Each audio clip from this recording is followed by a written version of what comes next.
Welcome back to the podcast, everyone. Today I'm with two very special guests out of Chicago. They're a hip-hop duo. I've got Tony Santana and Aubry of Stranded Civilians. What's going on? Yes, sir. Happy to be here, Blake. Hell Yes, yeah. sir. You guys are, you're in this era of Chicago that's just putting out so much amazing music. Like, I actually found you guys, I think, on it might have been like an NPR list of top Chicago artists or something like that right now. Oh, wow. Yeah. Wow. You guys are definitely buzzing in Chicago, so that's really exciting. That's what's up. Yeah, that's nice to hear, honestly. Yeah. So PR, right? So tell me, how did you come up with Stranded Civilians as a title? So we were basically just like, we were summer into freshman year of high school.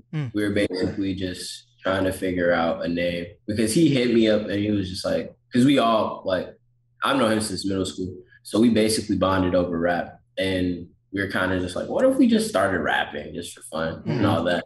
And we were just coming up with just different names. So we were just in Facebook messages going back and forth. And he actually came up with the name. So he just said Stranded Civilians. And I was just like, oh no, that's the one. That's the one. I think it was like the third name that I thought of. I think the first name I threw out there was Black Choir Boys. Yeah. And so we just figured Stranded Civilians sounded better. And even though I like that name too, though. That no, definitely. But yeah, this has been my guy since middle school. We would always just recite verses. So we just figured, why not just start writing our own? Yeah. Damn. What's it like to be like a hip hop duo in 2022? Do you think that's still like a relevant thing? Hip hop groups and duos? I feel like yes. And it's kind of like it's a dying breed in a sense because usually like with rap groups, it's not much of like a rap group or more of like a collective. You're seeing a lot more collectives coming together. So like when it comes to like the rap group of like a rap duo, it's not as prevalent as like it used to be with like Outkast and like Black Star and like Mobb Deep and groups like that. But I think in the day and age of now, especially in Chicago, you will definitely see like more duos come together and like it's more of a prevalent thing. It's just really, you got to look for it. So I know in Chicago, you got like Mother Nature, you got us, you got Out Past Midnight, and even like bigger groups like Earth Gang, they're just still trying to make the duo thing a prevalent thing. And we take big inspiration from Earth Gang. Earth Gang is one of our favorite groups and a huge inspiration on our music. So seeing them, it's like, okay, the duo thing can happen. So we're just trying to keep the ball rolling on that. That's dope. Right. And I feel like it gives us a unique opportunity as well. There's not many rap duos out there as of right now. So just having that rap duo identity gives us something that we can leverage when trying to like market ourselves and connect with fans, because it's sort of like a breath of fresh air in today's era. And just having the opportunity to make music with one of my best friends is a privilege within itself. It makes the creative process a lot more fulfilling. So it feels good to be in a rap duo. Yeah, it's fun. It's a fun time. Do you think it's easier because you guys have known each other for so long before you started making music? Yeah, I think it's because like when any duo or any group setting, it's all about morale and it's all about chemistry. You can't we've seen groups kind of try to make it seem like just because they know each other, they put it together, but it doesn't mesh and it doesn't work the best way that it should. Because just because I know him and just because I've known him since 6th grade doesn't mean like just off of that alone, we're going to successfully become a rap duo and do this at a high level. It's definitely criticism. It's definitely being open to feedback. It's definitely being able to understand where you can improve at and definitely having a mutual understanding of being able to grow as a group and what's best for the group, because it's like, it's not Stranded Civilians isn't just me. Stranded Civilians isn't just him. It's really supposed to be a collaborative effort. And I think that's why a lot of, going back to what you were saying before about the rap group not being as like prevalent in like in like the 2020s is because a lot of them kind of don't understand, or like the communication between the group setting doesn't work the best way that it should. Right. So in regards to us, the reason why we're able to work the way that we work is because obviously I know him as a person, and I know him long enough to know like how he operates in certain settings. But at the same time, it's all about making sure that we both understand the common goal, and that we want to approach the way that we make music is kind of like the same way that we approach just life, Right. you know? Yeah.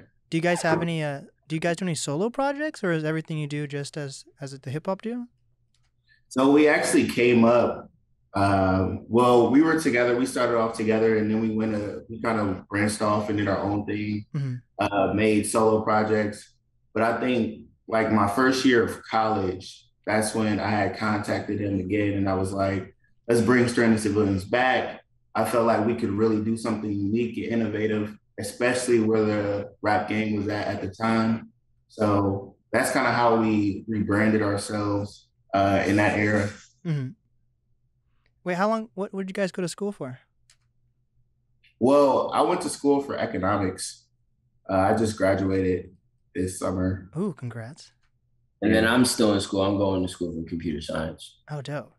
So do you guys focus on rap full time then, or do you use your degree and are you going to get a job in computer science?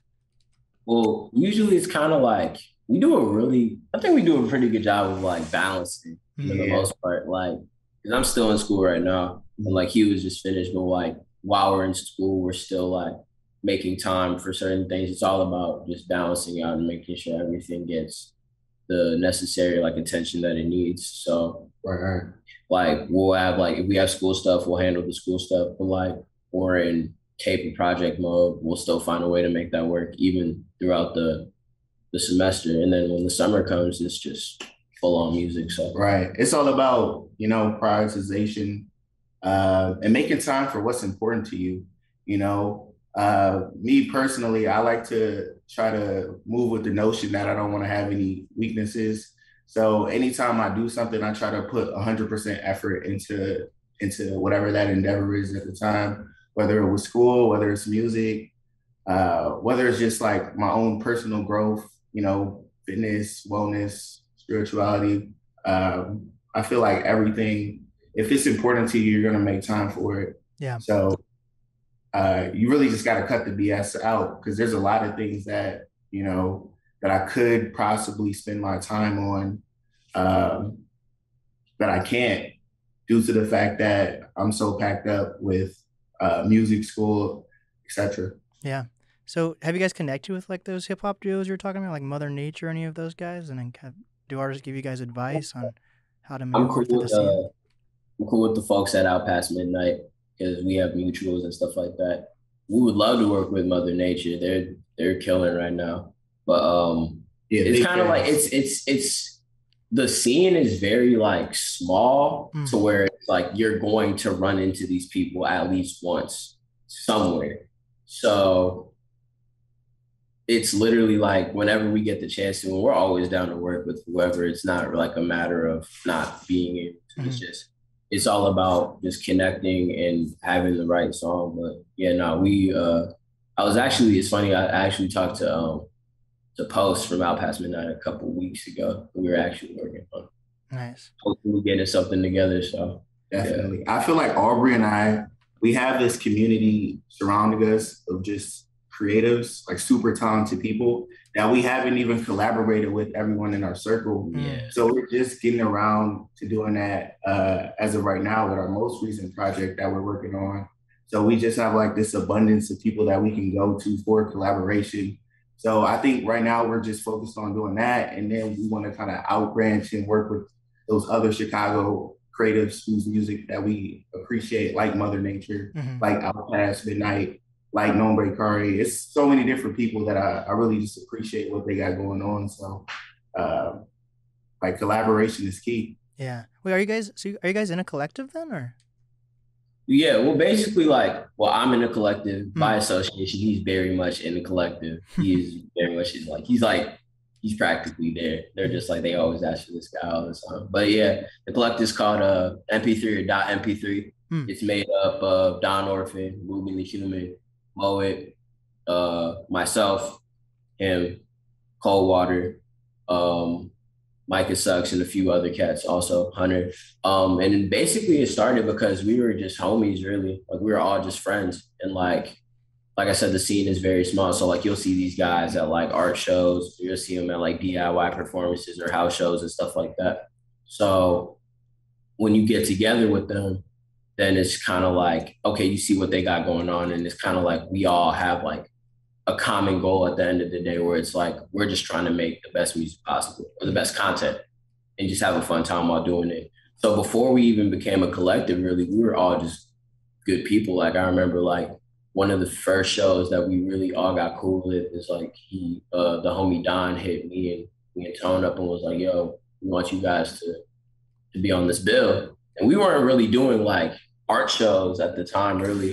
Like, we would do more like venues. Like, I think the last show before we did that, we did Subterranean and stuff like that. So we would do like more like actual music venues rather than art shows and stuff like that.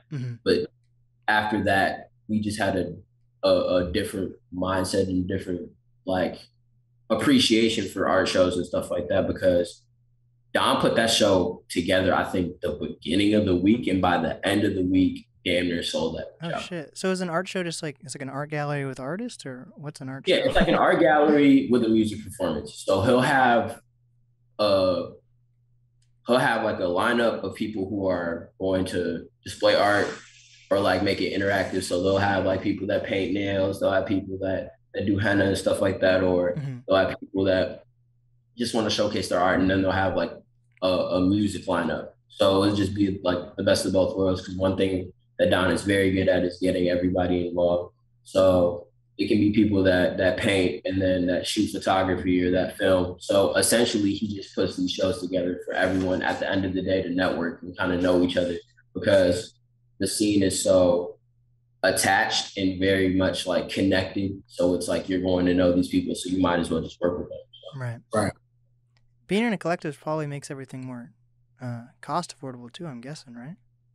Yeah, it definitely has the perks where it's like, it's easy to see, like, it's easy to put everything where it needs to go. So it's like, if it comes to video shoots or if it comes to studio time or photo shoots, it's easy to like put everything together. Even getting equipment, like if you want to get like a DJ mixer or like a soundboard or stuff like that, it's easy when everybody's involved. That's what's the best part about being in a duo with this guy, because we kind of have like a mutual understanding. It's like, all right, we want to put our money to this, or we want to put our ideas to this, or we want to figure this out. And then it's easy to do because we're all on the same playing field and all on the same page when it comes to getting everything together. So do either of you guys produce music also, or? Yeah, Aubry actually produced the whole tape. Oh shit. Yeah, most of our discography I've had the pleasure of producing, really. And for this upcoming mixtape that we're dropping actually in like a week. Ooh, this is perfect timing then. What the hell? And you actually hit us up at the perfect time. Like, we just finished. Damn. So we can just want to go ahead and announce that right now. Yeah. So February 11th, Obsidian. Hey. Yep. Yes, all platforms. All platforms. Mark them down. Yeah, it was perfect timing when you hit us. Actually, we were like, wow, this guy from Seattle hit us up. And then we checked out your content and we're really appreciative of it. And then we saw like a lot of familiar faces. So I'm like, oh, so he was really paying attention. Yeah. You had one of my favorite rappers of all time on your podcast. Oh, the fucking Homo Sapien. Yeah. Legendary Bay Area rapper. So I had a lot of appreciation for that episode. When I saw it, I was like, wow, this is dope. Hell yeah. Too many people know about that hieroglyphics era. Yeah. So yeah, that's dope. So how did this project come to be? Like, has it been a work during the whole pandemic or just recently, or? A little bit of both. This has kind of been something that we've been working on for a while. I feel like this is the second time in a row where we made a project that we always wanted to make. Aubry and I, like, this guy's one of my best friends. I've known him for my whole life, basically. And so we kind of always knew the type of music that we wanted to make. And it's like, we kind of found something, we found a formula, and we're kind of just like running with it. And so, I think that's pretty much how this project came along. Damn. Is there like do you think there's like obvious growth in this project compared to other projects, or did you kind of keep the same rhythm, or? Yeah, definitely. It's more of like, this one is definitely a more mature project in regards to subject matter, because our last tape, Nirvana, which is like, we hold that album very high because we started Strangest Adventures in 2013. Whoa. We're like freshmen in high school. So the music, and we're like just starting out. So the music is obviously, you have a vision for what you want it to sound like, but you don't have the ear yet, possibly. You don't have the idea of composition. You don't have the idea of making a hook. And it's like, you're kind of just focused on like the rap idea, like just having the best bars and stuff like that. But you haven't comprehended like, we love music, but we weren't musicians yet, if that makes sense. Mm-hmm. Right. So basically, after we made Nirvana, we kind of figured out like, okay, this is what we wanted to make for a long time. Mm-hmm. And so we kind of just figured out like, okay, this is what we got to do to get to this point. Mm-hmm. It's just being open. And I had the privilege to produce basically most of it with obviously some help from some homies. Mm-hmm. Shout out to Russell Wan. But basically, during the time when we weren't making music together, like I would sharpen up. We would constantly collaborate. So I would sharpen up on making beats. I would send beats to him for feedback. I would just try to just teach myself like from GarageBand to Logic, messing around on FL a little bit. But kind of just capturing what our sound is, and being majorly influenced by Chicago artists and Chicago projects, and even like just projects in general. Like me and this guy, like when we would brainstorm, like every time that we are planning on making a tape, I'll be like, all right, so what are you listening to right now? Or he'll ask me what I'm listening to right now. So I know when we were making Nirvana, I was listening to Black Swan by Smino a lot. Legendary. I was listening to that. I always go back to acid rap. Yeah. Like with every project that we work on, especially when I'm trying to plan the beats out, I go back to that one a lot. I go back to Bucket List Project. That's what I went to a lot for this past for Obsidian. I know you got your own. No, definitely playlist going on. Definitely, but that's been my thing, Blake. Yeah. We always just want to improve, like in every aspect of life. If you see Aubry and I a year from now, we'll be doing better than we were the last time. We'll be better people. We'll be healthier. We'll be, financially in a better position. We just constantly trying to improve with everything that we do. And I think it's been evident in our music, especially from the feedback that we've been getting from people recently. It's been very heartwarming just to hear people say like, oh, Tony, I can see your growth from project to project. And so just being consistent, you know what I mean? And just being open to feedback. I feel like when you're receptive to feedback, especially from one of the greatest artists of all time sitting here right beside me, you're going to improve, you know what I mean? And I feel like I also have something to offer when critiquing Aubry or giving him feedback. So just knowing that we're both just holding each other accountable, in all aspects of life, I really don't think it's a way that we won't continually improve. Wow, that's dope. Yeah, holding each other accountable is very, very important, especially in music, because it's so easy for someone to be like, we're making the dopest shit ever. We don't need to evolve, or we don't need anyone's feedback. So that's cool to hear. Nah, that's how the fall off happens. Yeah. That's how, you get complacent, because we've seen, not even in like Chicago or not even where we've seen people in our very own, like where we grew up, like people that we came up with musically, we saw them in a place and then just saw the work ethic disappear right before our very eyes because of where they were. And then it just downward spiraled from there. Right. Just simply because of the fact they got complacent. It's simply because they thought it was like, all right, you know what? I'm here, so I'm gonna just keep doing what I'm doing, and I don't really have to like improve in any way, shape, or form. I can just continue to go about it the way that I'm going about it, and then it doesn't work, and then it's like, oh, here we are. So, right. And like, we're young, you got to keep pushing yourself and discovering your limits. You got to keep trying new things out. If you remain stagnant, you're just going to die there. You know, you're going to mold. You know what I mean? So yeah. That's always just been my thing with like working with Aubry. I want to continually just push myself, learn from him. You know what I mean? Learn from the people around me, watch what's happening in the world around me, and just take inspiration from that, and then like put it into my own creative endeavors. So yeah, that's what's so cool about a place like Chicago. Like here in Seattle, like there's artists doing cool things, but like we have like one of the biggest artists in the world, Macklemore, and like no one really truly knows like how he got there.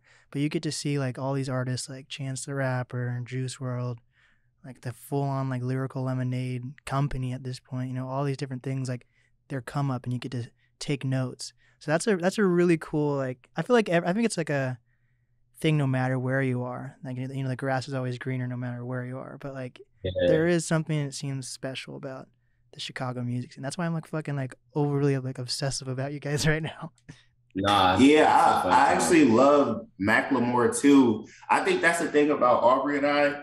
We tried to pretty much study the game before we got into it. So we were able to take inspiration from basically every aspect of life. Like this guy is a huge fan of Charles Hamilton. You know what I mean? I'm a fan of people like Blue. I respect Macklemore a lot, especially his come up when he was like real underground and stuff like that. So I say like just taking something from every region has also benefited us. Thank God for the internet. You know, you're just able to like hop on the internet and learn about anything you ever wanted to learn about. And I really think that's evident when like listening to our music, and even the way that we promote ourselves, like carry ourselves, market our music. I kind of made it my thing to pay attention to everything that's going on in the game and learn from people like Macklemore, Atmosphere, a lot of those underground guys that really paved the way for independent artists. Yeah. So I'm guessing you guys are independent, or do you guys have a manager or any distribution deal? Or? Completely independent. Wow. Independent, yeah. What's that like? Is it difficult in Chicago when there's so many artists to compete with, or? I mean, we don't really look at it as like a competing thing, whether it's like, I think it's more of just because our community and the people around us are so like accepting of us, right, and are so like encouraging and like wanting us to like push forward, and then it just makes it a lot easier, you know? And we've always, for the most part, like even before, like we kind of dove into the Chicago scene when we were still in high school and stuff like that, we were always very self-sufficient in what we do. So like when it came to studio time, like we would take shifts working at like various jobs just to put the money together and this, that, and the third. Or if we want to throw a show, we'll organize it ourselves, or we'll pick the artists that we want on the bill also. Or if it came to shooting a video, we'll put the money together to do that. So we're kind of always used to just getting it by ourselves and putting our heads together and coming up with a solution in some form of fashion. Right. Yeah, self-sufficiency is key. So when someone does come along that does have some resources to offer in exchange for our resources, I feel like it just puts us in a very unique and beneficial situation, because we already come from a background where we understand how to market ourselves, how to conduct ourselves in a professional manner, how to send out emails, how to talk to booking managers, etc. Like Aubry and I, our first show ever, like our first big show at an event at the Subterranean, we organized completely by ourselves, funded by ourselves, you know, sold the tickets by ourselves. We'll also shout out to Vaughn that helped with the process. But this was just such a memorable experience because it was a learning lesson. We had growing pains during our first concert, but the transferable skills that I learned from that experience like transfer over into other aspects of life. just like event planning. It's something I could talk about if I were to, step into a different field. So yeah, it's just about, leveraging your experiences to, add value. Yeah. Do you have any marketing tips for any up and coming artist? I'm gonna let you touch that. I don't know. I would just say like be yourself. Be unique, be innovative. Take risks. Life is about taking calculated risks. So if you take calculated risks, it's bound to play off at like one point in time. I think that's just really been Aubrey and I, like our mentality to everything. We had to put up a lot of money to fund music over these last few years, and it's an investment. Everything is an investment. Invest and bet on yourself. Bet on yourself, right? Some investments pay off, some investments don't pay off, but you live and you learn in every situation. So, because if you don't bet on yourself, no one's gonna bet on you. Yeah, that is so wild about being an artist. The amount of money you have to invest into yourself is.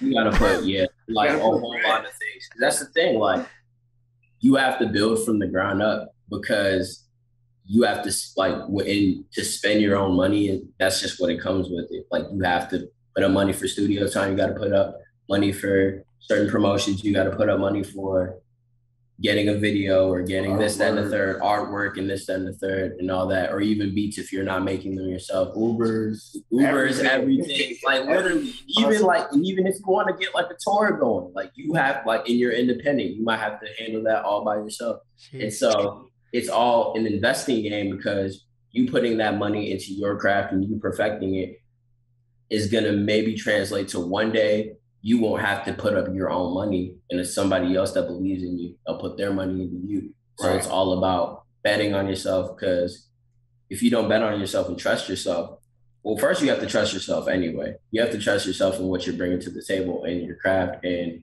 what you're creating to the world. You have to trust that more than anything, because it's not marketable to put out something that you're not confident in. Because if you feel like you're just putting it out just to put it out, it's like, okay, but like, what's going to make you stand out? So the people that stand out the most are the people that trust their art the most. Yeah. So, and I say just get some as well. In addition to what he said, just get some capital as well. Stay productive. It's necessary in this game. You know what I mean? It's extremely necessary in this game. So just try to get some capital, get your hands on some money, and then invest. Prioritize things. Don't buy $500 jeans if you know it's going to put you back a little bit. Don't do that anyway, because don't do that shit anyway. So that's like the stupidest shit you can possibly. You just gotta be smart. Just be smart and invest in yourself. So. Dude, I will never forget this. It was like in the summertime. I went to Goodwill. And I saw these like chrome heart jeans for like $20, and I didn't know what they were, and I thought these were the ugliest pants I'd ever seen. I was like, but I made a mental note. I was like, what the fuck? Why are there crosses on these pants? And I just put them away, and then literally I get back to my house, and randomly a chrome heart ad pops up on my phone. I'm like, what the fuck? These go for like $1,300. I drive all the way back to the Goodwill, and it was like a Goodwill that was like out of my way. It was it took like an hour to get back there, and they were gone. And I will never forget that. I was like, holy fuck. Nah, that's the thing. Because people translate designer to like good, and just because it's like designer. But designer, just because it is, doesn't mean they can be terrible designs or terrible like images. Right. Me personally, I like the Chrome Heart brand. But I'm happy I'm not one of those rappers that got to keep up an image. I can go out with some sweatpants and some Yeezys and a white tee, that's cool. And I'm good. I don't got to spend thousands of dollars.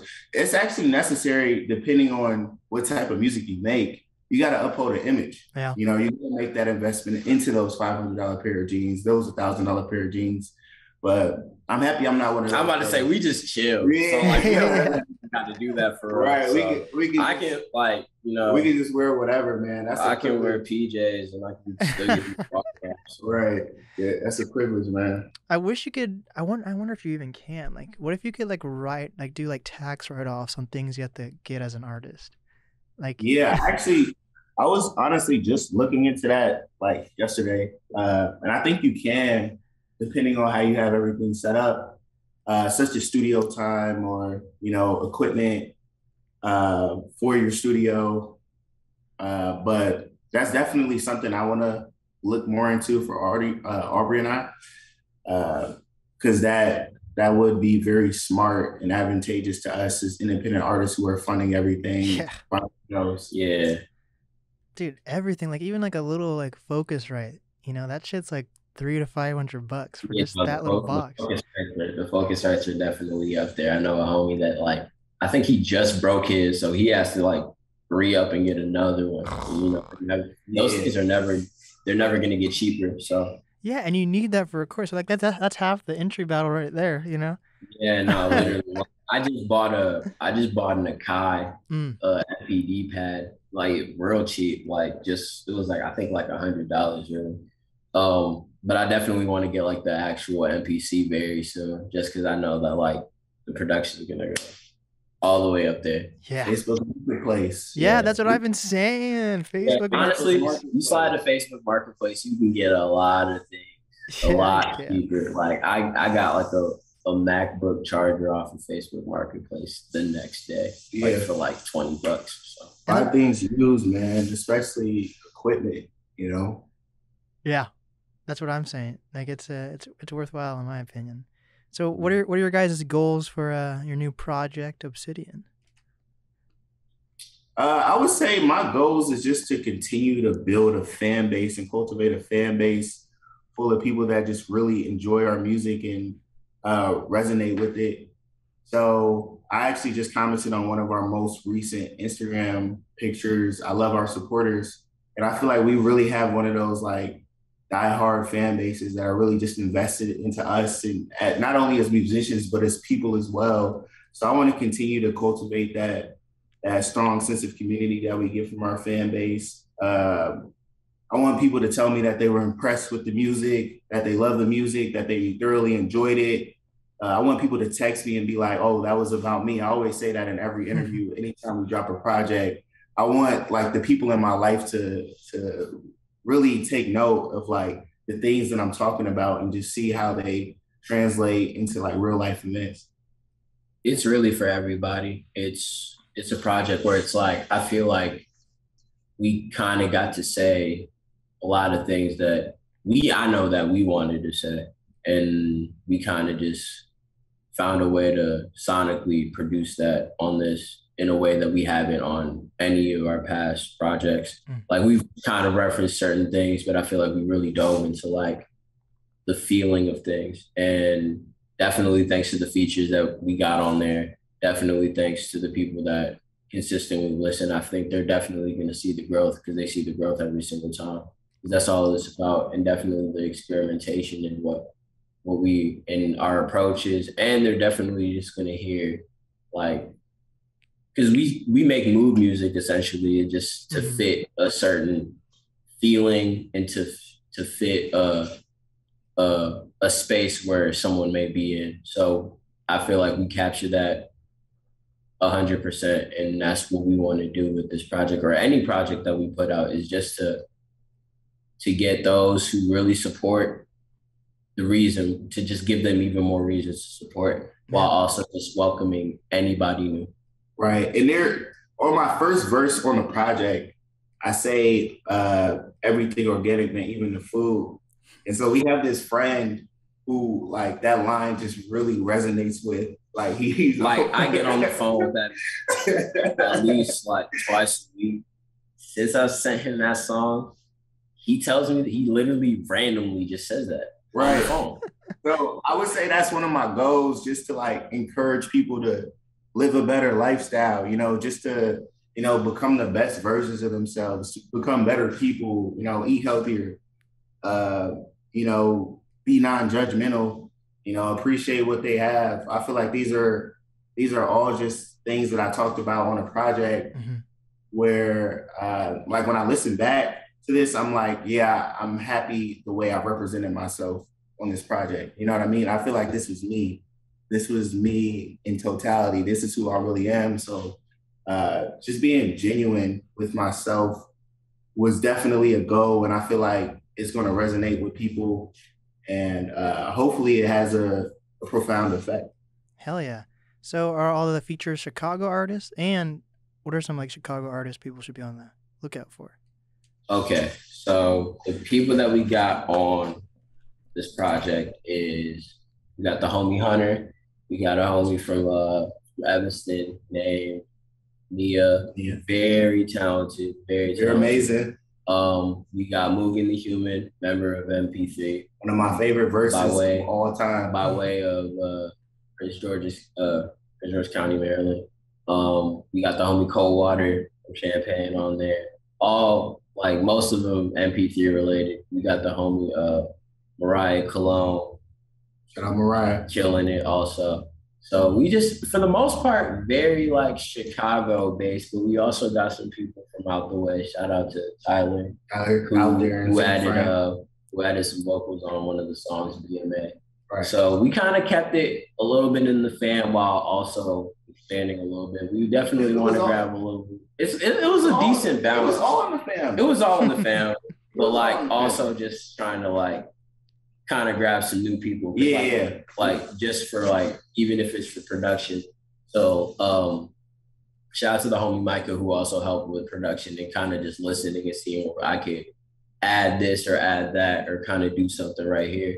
So yeah, no, those are definitely those are the people that helped with that project. But for people y'all should look out for the homie Graves, look out for the homie Swemo. Look out for Leo, like I said earlier. Look out for the homie Hunter, Moet. These are all just very talented people. Yeah, you got anybody? Look out for my boy 99, the producer. Yes, yeah, no, that's the one y'all really got. That's my guy. The producer is that's my guy. Amazing. Like he plays the cello and he raps. Right. Well, if that doesn't tell you, you got to check him out.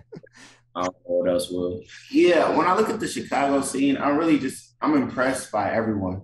You know, there's like this barrier of entry that exists. So you kind of have to come into the game with a high level of, you know, talent, because people in Chicago are going to let you know, like, yo, that's like music might not be your thing. You know what I mean? So no, they will definitely. So just knowing that, it's just like, even if it's not my type of music, I love it. I can respect it. You know, I'm able to appreciate it and understand like that's good music. And I pretty much see that everywhere in every aspect of Chicago, whether it's the drill scene, whether it's, you know, cats making that, what would you describe that, like MF Doom type rap? Oh yeah, that's like the underground lo-fi, like sample heavy, just rap like that. Like I said, I listen to everyone, even if it's the people that I never even met. So like I appreciate, you know, the homies like Samir Truth going absolutely stupid right now. Like cats like Femdot, obviously, cats like who else? What's his name? Like in my mind. Oh. I really like Nombre Kari. Yeah, Kari, Sunny. This R&B singer named Tonight. Yeah. I listened to their project. It was really good. I'm just thoroughly impressed by everyone, you know, just everywhere. Everybody has something to bring to the table. Shout out, I also shout out Asar. Asar is very crazy. Asar is crazy. I'm gonna just say that right now. Yeah. Shout out Asar. Shout out to shout out Piwa. Piwa is also going stupid right now. I'm thinking, who's the guy that makes music with Azar all the time? Aaron Doe. Well, no, Aaron Doe was crazy.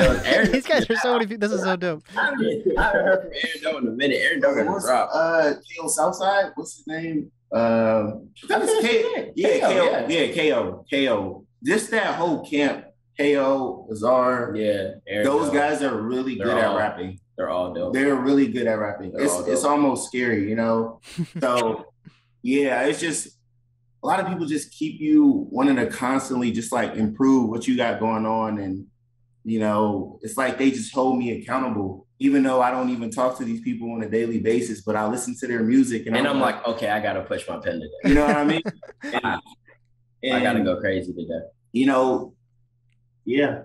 Damn. So if there's like any feeling of competition that doesn't even feel like competition. It feels more just like, all right, bet. I know what I got to do now. It's healthy. It's a healthy. challenge. It's a challenge. It's a challenge. And it's like, I think the problem with some areas like in the world when it comes to music, people look at the challenge as like a threat. It's like, oh, he can't be harder than me. Like, he can't be better than me, this, that, and the third. But it's just like, sometimes you kind of got to look at it as like, hey, he's hard.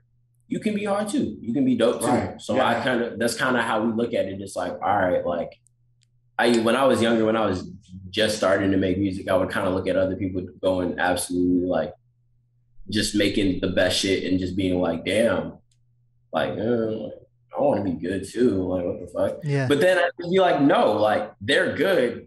I want to be good too. And I like appreciate what they're bringing to the table. And it just makes you want to make the best content in your own way, like, and just put that out to the world. So I'm very grateful.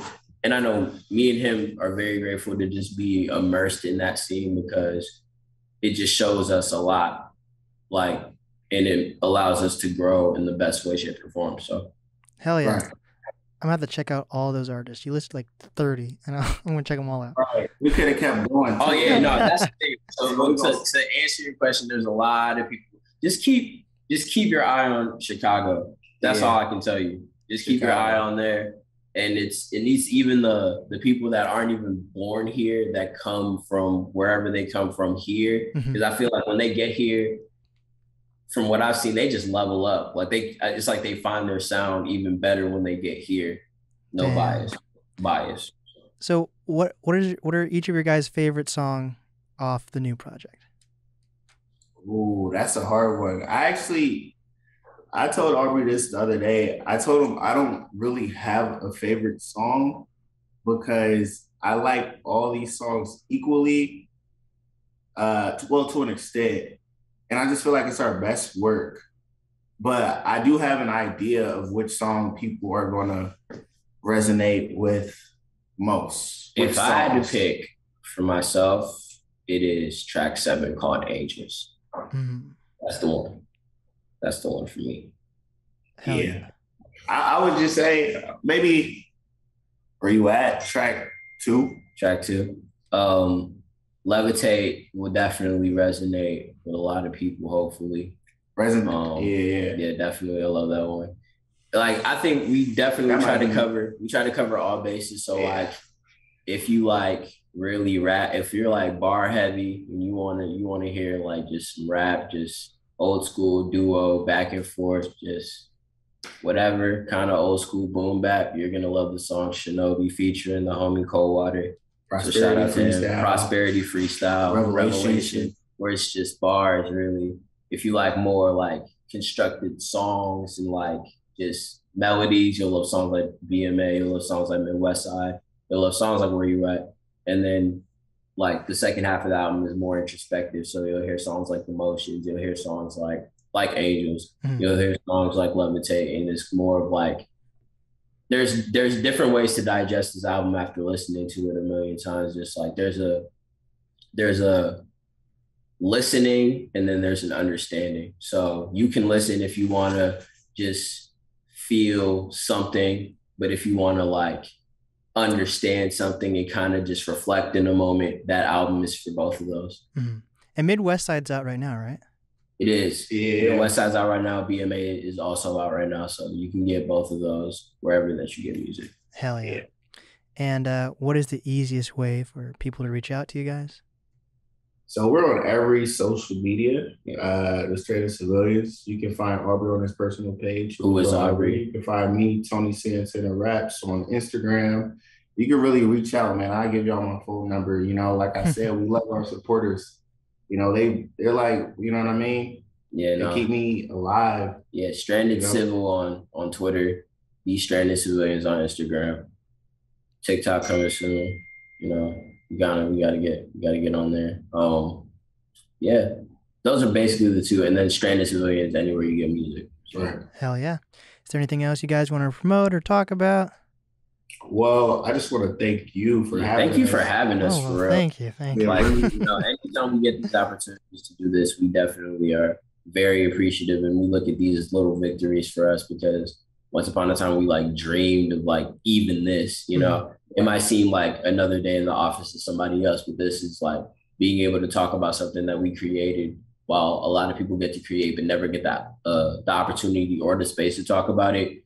It makes them like really want and appreciate things like this. And that was us like a minute ago. So to be able to even have this space to be able to talk to you about anything that we're going on, or you being interested to talk about what we have going on, means the absolute world. So thank you for having us. Well, I appreciate you guys, and I'm super excited for this project, and I can tell you guys are excited too. Yes, indeed. You have great hair. Oh, well, thank you. I try. There used to be this WWE wrestler. I'm pretty sure you probably got this before. You know Carlito? Nah, he had the coolest hair, bro. I used to want my hair to get like that, but then I realized I'm African, I'm Nigerian, so can't really do all that. But people call me Corbin Blue from fucking High School Musical. It's dope. It looks great. Great. Thank you. So, hey, I get called folks from Lab Rats, and everybody hates Chris. So look in the boat for real. Oh, shit. You know, that's funny as fuck. Well, this has been the NAST podcast with Stranded Civilians. And we did it.